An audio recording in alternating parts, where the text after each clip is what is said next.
بدھ مت مذہب سے تھا۔ دلشان بچپن میں ہی مسلمان تھے اور اس نے قرآن پاک کی تعلیم حاصل کر رکھی تھی۔ دلشان کو بچپن سے ہی کرکٹ کھیلنے کا بہت شوق تھا اور وہ بہت اچھا کھیلتے تھے۔ کرکٹ اسٹیبلشنگ میں بہت سے مسائل کا سامنا کرنا پڑ رہا تھا۔ دلشان کے کرکٹ کوچ نے ان کو مشورہ دیا کہ اگر تم کرکٹ میں کامیاب ہونا چاہتے ہو تو اسلام چھوڑ کر کوئی اور مذہب اختیار کر لو۔ یوں کوچ کی باتوں میں آ کر 16 سالہ دلشان نے اسلام سے کنارہ کشی اختیار کر لی اور بدھ مت مذہب کا پیروکار بن گیا، جو سری لنکا کا سرکاری مذہب ہے۔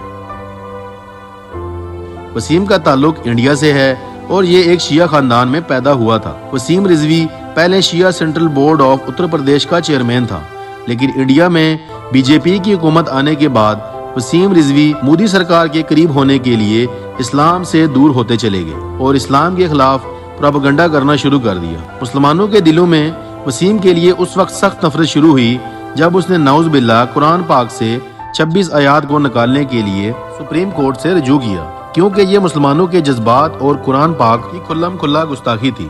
اسی وجہ سے انڈین مسلمانوں نے اس کے خلاف احتجاج شروع کر دیا۔ نہ صرف احتجاج بلکہ مسلمانوں نے اس کے سر کی قیمت بھی مقرر کر دی۔ اس دوران ہندوؤں کی سپورٹ حاصل کرنے کے لیے غازی آباد کے قریب ایک مندر میں تقریب کا انعقاد کیا گیا اور وہاں اس نے 6 دسمبر 2021 کو یہ اعلان کیا کہ وہ اب مسلمان نہیں بلکہ ہندو ہے، اور وہاں پر باقاعدگی سے پوجا کی اور اپنا نام تبدیل کر کے جتیندرا نارائن سنگھ رکھ لیا۔ دور حاضر کے مشہور ترین سنگر زین ملک، جن کا تعلق برطانیہ سے ہے، وہ ایک پاکستانی مسلمان یاسر ملک کے بیٹے ہیں۔ یاسر ملک نے ایک برطانوی خاتون سے شادی کی تھی جن سے زین ملک اور ان کی 3 اور بیٹیاں بھی ہوئیں۔ زین ملک کی پرورش ایک مسلمان کی طرح ہوئی تھی۔ زین ملک اپنے والد کے ساتھ نماز پڑھنے مسجد جایا کرتے تھے اور قرآن پاک کی تلاوت بھی کرتے تھے۔ کچھ عرصہ پہلے برٹش میگزین میں انٹرویو کے دوران زین ملک نے یہ بتایا کہ وہ اب مسلمان نہیں رہے کیونکہ وہ اپنی زندگی مسلمانوں کی طرح نہیں گزار رہے۔ زین ملک باکسر بھی رہے ہیں۔ ان کی شہرت برطانیہ کے مشہور شو دا ایکس فیکٹر میں شرکت کرنے سے ہوئی۔ شہرت حاصل کرنے کے بعد وہ بے شمار دولت کمانے لگے۔ زین ملک نے خود کو دین سے دور کر رکھا اور پھر خود کو ایتھیسٹ ڈکلیئر کر دیا، جس کا کوئی بھی مذہب نہیں ہوتا۔ زین ملک کا شمار اس وقت کے ٹاپ سنگرز میں سے ہوتا ہے، لیکن بے پناہ دولت اور شہرت کے باوجود وہ ذہنی سکون سے محروم زندگی گزار رہے ہیں۔ انڈین فلم انڈسٹری کی ٹاپ ایکٹریس پروین بابی 70 اور 80 کی دہائی میں بالی ووڈ فلم انڈسٹری میں سپر ہٹ ماڈل اور فلم ایکٹریس مانی جاتی تھی۔ شہرت اور دولت کی خاطر تمام حدیں پار کر دی۔ حالانکہ پروین کا تعلق ایک پشتون گھرانے سے تھا۔ ان کے والد کا نام ولی محمد خان تھا۔ انہوں نے کیریئر کی شروعات ماڈلنگ سے کی۔ انہوں نے امیتابھ بچن کے ساتھ کئی فلموں میں کام کیا۔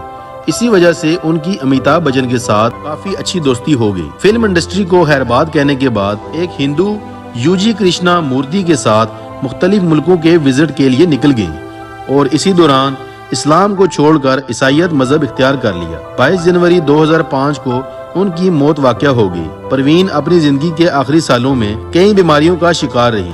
ان کا خیال رکھنے والا کوئی بھی نہ تھا۔ نرگس دت کا شمار ان کے دور کے سب سے بہترین اداکاروں میں ہوتا تھا۔ نرگس دت ایک انڈیا کی اداکار گزری ہیں اور موجودہ دور کے بالی ووڈ سٹار سنجے دت کی والدہ ہیں۔ ان کی پیدائش ایک مسلمان گھرانے میں ہوئی تھی۔ نرگس کو ان کے ساتھ کام کرنے والے سنیل دت سے محبت ہو گئی۔ کہتے ہیں کہ سنیل دت نے اپنی جان خطرے میں ڈال کر نرگس کو فلم سیٹ پر لگنے والی آگ سے بچایا تھا اور یہی واقعہ ان دونوں کی شادی کا سبب بنا۔ ان دونوں کے ہاں ایک بیٹا اور 2 بیٹیاں پیدا ہوئیں۔ اداکارہ نرگس دت نے سنیل دت سے شادی کرنے کے بعد اپنا مذہب بھی تبدیل کر لیا تھا اور اسلام کو چھوڑ کر ہندو مذہب اختیار کرنے کے بعد نرگس نے اپنا نام تبدیل کر کے نرملا دت رکھ دیا تھا۔ تسلیمہ نسرین بنگلہ دیش کی ایک مشہور مصنف ہیں جو سن 1962 کے دوران مشرقی پاکستان یعنی موجودہ بنگلہ دیش میں پیدا ہوئی۔ ان کی پیدائش ایک مسلمان گھرانے میں ہوئی اور انہوں نے MBBS کی ڈگری حاصل کر رکھی تھی، لیکن پھر انہوں نے اچانک اسلام کو خیرباد کرنے کا ارادہ کر لیا اور بے دین ہو گئی۔ اس کے بعد انہوں نے اسلام اور مسلمانوں کے خلاف کئی کتابیں لکھنا شروع کر دی۔ دنیا کے کئی مسلم ممالک میں ان کی کتابوں پر سخت پابندی عائد ہے، جبکہ بنگلہ دیش کی ریاست نے ان کو جلا وطن کر رکھا ہے۔ کافی عرصہ مغربی ممالک میں گزارنے کے بعد اب یہ انڈیا میں قیام پذیر ہیں اور دین اسلام کے خلاف زہر اگلنے کا کوئی موقع اپنے ہاتھ سے نہیں جانے دیتی۔ حاجی انور شیخ 1 جون 1928 کو پاکستان کے شہر گجرات میں پیدا ہوئے۔ چونکہ ان کی پیدائش حج والے دن ہوئی، اسی نسبت سے ان کے والدین نے ان کے نام کے ساتھ حاجی کا اضافہ کیا۔ انہوں نے دولت حاصل کرنے کے لیے برطانیہ کا رخ کیا اور جلد ہی ان کا شمار پاکستان کے معروف بزنس مین میں ہونے لگا۔ انہوں نے برطانیہ میں ایک برطانوی عورت سے شادی کی اور دین اسلام کو چھوڑ دیا۔ اس کے بعد انہوں نے اسلام مخالف کالم اور مضامین لکھنے شروع کر دیے۔ حاجی انور شیخ کا انتقال 25 نومبر 2006 کو ہوا۔ تو دوستو، یہ تھے وہ بدبخت ترین لوگ جنہوں نے اس عارضی دنیا کی شہرت و دولت حاصل کرنے کے لیے اپنی حقیقی زندگی کا مقصد نظر انداز کر دیا اور اپنی آخرت کو اندھیروں کی نظر کر دیا۔ ان میں سے کچھ لوگ جو فی الحال زندہ ہیں، اس دنیا میں تو کامیاب ہیں، لیکن کب تک؟ شاید چند سال یا پھر چند مہینے۔ آخرت میں ان کا حساب ضرور ہوگا۔ اللہ تعالی ہمیں دین اسلام پر عمل پیرا ہونے اور اس کے سمجھنے کی توفیق عطا فرمائے، آمین۔